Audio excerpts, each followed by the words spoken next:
For my experiments in this unit, I decided to go with, well, the first one I used on the combination of Prince William and Catherine Middleton. And for this, I decided to do a technique called, I think it's called polyprinting, and it was inspired by Marianne Mayo. And what I did is that I created a simple background by just painting different shades of blue onto a piece of paper and scanning them into Photoshop and layering them on each other and things like that.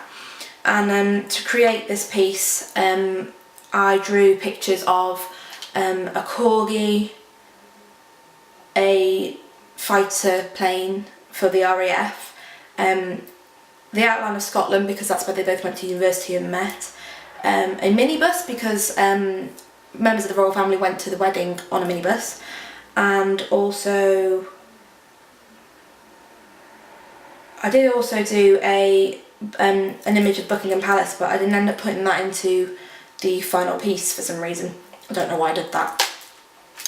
So I poly printed those, which meant I had to draw them onto poly, styrene type stuff, and cut them out and then indent them with different shapes and with different tools. So I had just like a circular one, and then I used a scalpel to cut different lines into them and things like that. I then rolled out my ink and printed them onto paper, and instead of using normal paper, I used like wrapping paper, but it was like the brown wrapping paper but you used to get on old packages and things like that. So I scanned those into Photoshop and had to play with them and created tiles and things like that, and it was, I think it was a 120cm by 120cm square that I would use to create my pattern. So this is just a screenshot of the beginning of the piece. There you go, you can see. So that was those, and when I did it at first I kept the blue background on the actual pattern, which meant that when I put it onto an A3 piece of paper it tiled the background, which is something that I didn't want to do. So I just removed the background and ended up getting a really nice smooth pattern which looked like this. So I was really pleased with that. And then I just carried on experimenting with different things, and one of my experiments I just went off with writing a few things down, and it was kind of like religious, but more like mottos of saying things to yourself and things of self-esteem and things like that, and that was just a quick experiment which I ended up not liking in the end.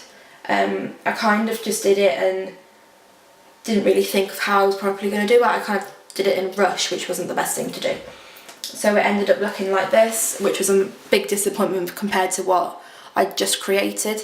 But I thought leave it on the blog because it'll show that I've done something different. I then went for another surface pattern of the mix of drugs and alcohol, which is a combination that is very common. So I drew some drugs and things like that, so you've got like a cannabis leaf and things like this, and scan those into Photoshop. And I decided to use a cannabis leaf because I thought that I had a really nice like line on them and things like that.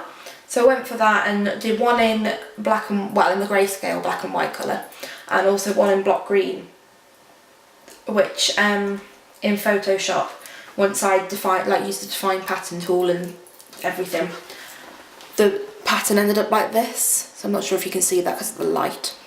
And then on the top of that I just put say no to drugs on it. I don't think you can see it very well. So that was the grey one. And then I decided to do the same thing with just the green pattern, but if you can see, I don't think you can, the green is kind of got like a weird brush on it that made it look more like graffiti, and I absolutely loved doing that, and I thought the use of different brushes really worked well. I then went on to my final experiment, which used cyanotypes, which I had used before, like briefly, but I went into more kind of like detail on this.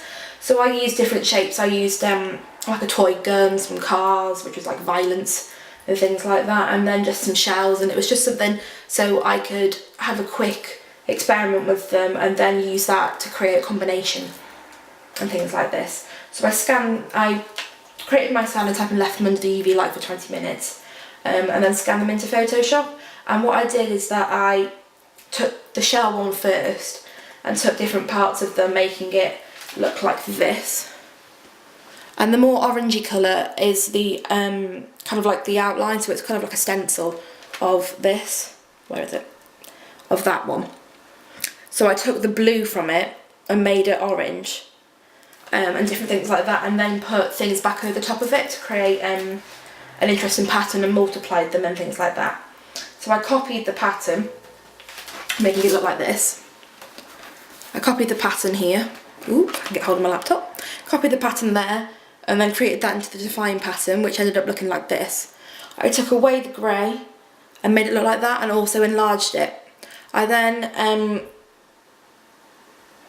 press Ctrl E or whatever it is to put it all together into blue and put it over the top.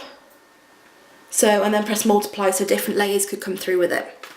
I then used the cyanotyped again and used the gun this time, and took different layers of it and changed the colours and the hues and the opacities and things like that to create these, and change the colours, and this is what I ended up coming with. This isn't my favourite experiment. My favourite experiment, I think, is either the Royal Wedding one or the cyanotype one with the shells. I think those were my the ones that gave me most, gave me room to improve on things and things like that. Like, they left me room to do things in the exam.